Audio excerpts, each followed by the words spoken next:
यहाँ से भागकर तो कहीं नहीं जा सकती। ट्रेन के ऊपर से हटकर चुड़ैल एक एक करके गांव वालों को पकड़ती है और ट्रेन की पटरी पर फेंक देती है।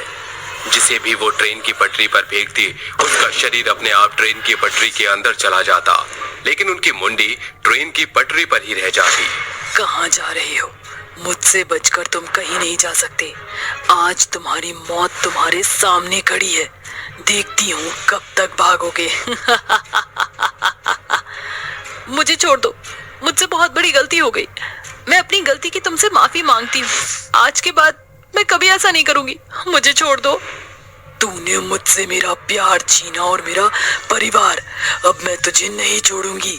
जलपरी चुड़ैल अलीना को उठाकर पटरी पर फेंकती जाती है, जिसके बाद पटरी उन लोगों को अपने अंदर खींच लेती है और उनकी मुंडी ऊपर रह जाती है। ऐसे ही कई सारे लोगों की वहां मुंडी इकट्ठी हो जाती है कि तभी सामने से एक बहुत ही तेज ट्रेन आ रही होती है। पटरी के ऊपर जमीन में धंसे हुए लोगों की मुंडियां जोर जोर से चीखने लगती हैं, जिनकी चीख की आवाज सुनकर परी हंसने लगती है। तुम्हारी मौत तुम्हारे सामने खड़ी है, अब तुम्हें कोई नहीं बचाएगा। इतनी ही देर में ट्रेन तेजी से आती हुई पटरी के ऊपर सभी मुंडियों को कुचलते हुए चली जाती है। ये कुछ समय पहले की बात है। मुंबई के एक शहर में एक बहुत ही अमीर आदमी रहा करता था, जिसका नाम एल्बर्ट था। एल्बर्ट के पास बहुत सारा पैसा था और उसने हाल ही में एक जुहू बीच खरीदा था, जिसके अंदर कई सारी अलग अलग तरीके की मछलियां थीं और वो मछलियां मार्केट में बहुत ही कीमती थीं। वो मछलियों से बहुत बड़ा बिजनेस करना चाहता था। उसने अपने कई सारे फिशरमैन्स उस बीच पर छोड़ दिए थे, जिसके बाद वो फिशरमैन्स एल्बर्ट को अलग अलग तरह की मछलियां पकड़ कर ला कर देते थे। एक दिन की बात है, उसकी साथी अलीना उससे बिजनेस के बहाने मिलने के लिए आती है और उससे कहती है, जो तुमने जुहू बीच खरीदा है, मैं इस बीच के बिल्कुल सेंटर में एक रेस्टोरेंट बनाना चाहती हूँ। तुम्हारा आइडिया मुझे बहुत अच्छा लगा अलीना। मैं भी कुछ अलग ही सोच रहा था जुहू बीच के लिए, और ये तो और भी अच्छा होगा कि हम रेस्टोरेंट में किसी भी चीज की कमी न छोड़े। एल्बर्ट और एलिना का रेस्टोरेंट बनाने का प्लान बन जाता है, जिसके बाद अगले ही दिन से जुहू बीच के ऊपर एक रेस्टोरेंट बनना शुरू होता है। धीरे धीरे काम शुरू हो जाता है और रेस्टोरेंट आधा बनकर खड़ा हो जाता है। एक दिन जो लोग वहां रेस्टोरेंट बना रहे होते हैं, उन्हें पानी में कुछ हलचल सी महसूस होती है। अरे ये क्या था? मुझे कुछ हलचल सी महसूस हुई, जैसे किसी ने रेस्टोरेंट की सीलिंग पर जोरदार टक्कर मारी हो। अरे यार, तुम भी क्या सोच रहे हो? अच्छा बाबा, ठीक है, मैं अपने काम में लग जाता हूँ। वो दोनों काम कर रहे होते हैं और बाकी वर्कर से काम करवा रहे होते हैं। तभी अचानक ही दोबारा से एक जोरदार धक्का लगता है, जिसके बाद एंजेलिना और रॉय दोनों बहुत डर जाते हैं। देखा तुमने? मैंने कहा था ना, यहाँ कुछ गड़बड़ है। तभी समंदर के पानी से कुछ जल परियां पानी से बाहर निकलती हैं और वापस पानी में डूब जाती हैं। क्या सच में वो जलपरी थी? रॉय, क्या जलपरियां होती हैं? अरे तुमने देखा नहीं? कुछ भी मुमकिन हो सकता है। चलो, हमें ये एल्बर्ट को बताना चाहिए। वो दोनों एल्बर्ट के पास आते हैं और एल्बर्ट को समंदर की जलपरियों के बारे में बताते हैं, जिसके बाद एल्बर्ट उन्हें कई सारे पैसे देता है और अपना मुंह बंद करने के लिए कहता है।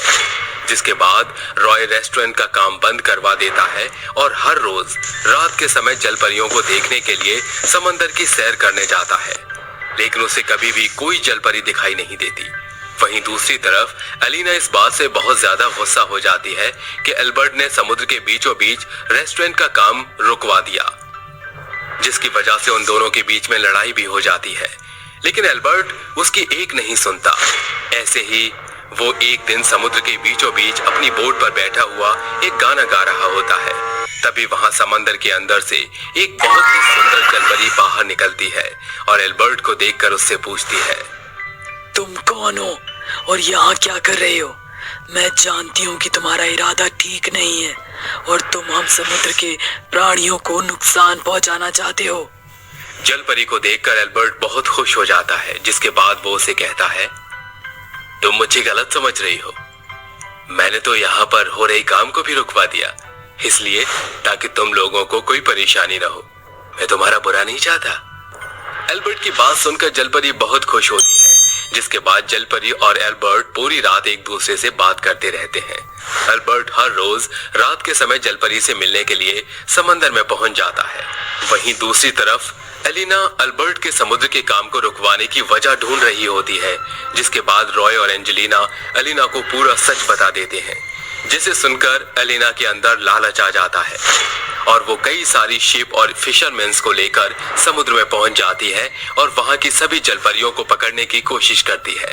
एक एक करके वो सभी को पकड़ लेती है और अपने साथ शहर ले जाती है। वो अपने मन ही मन सोचती है, अब तो मैं और भी ज्यादा अमीर हो जाऊंगी, अल्बर्ट मेरा कुछ नहीं कर पाएगा। एलिना सभी जलपरियों को इकट्ठा करके बेचने के लिए चली जाती है। इस बात की खबर एल्बर्ट को पता चल जाती है। उन सभी जलपरियों के अंदर वो जलपरी भी होती है जिसे एल्बर्ट बहुत पसंद करता था, जिसकी वजह से एल्बर्ट पागलों की तरह एलिना को ढूंढने लगता है और चुपके से उस जगह पहुंच जाता है जहां एलिना ने सभी जलपरियों को छुपा के रखा था। एल्बर्ट किसी न किसी तरीके से उन सभी जलपरियों को वहां से आजाद कर देता है और उस जलपरी को अपने साथ ले जाने लगता है, जिसे वो बहुत पसंद करता था। लेकिन एलिना एल्बर्ट को ढूंढ लेती है और उसको मारने के लिए अपनी पूरी टीम भेज देती है। एल्बर्ट जलपरी को बचाते हुए ट्रेन की पटरी तक पहुंचता है कि तभी वहां एलिना आती है और एल्बर्ट को मार देती है।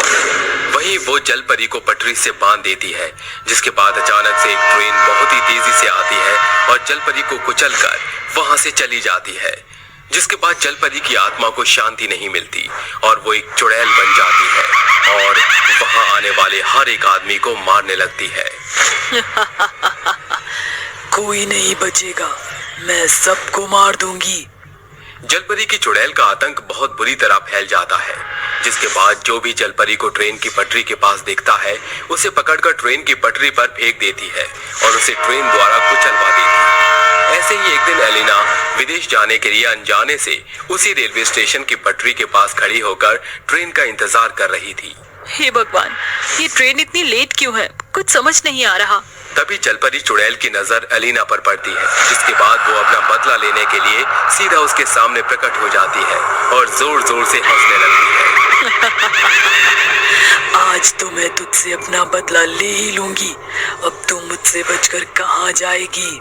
जलपरी चुड़ैल को देखकर एलिना डर जाती है और डरते हुए वहां से भागने की कोशिश करती है, लेकिन जैसे ही एलिना भागती है वो उसे पकड़कर ट्रेन की पटरी पर फेंक देती है।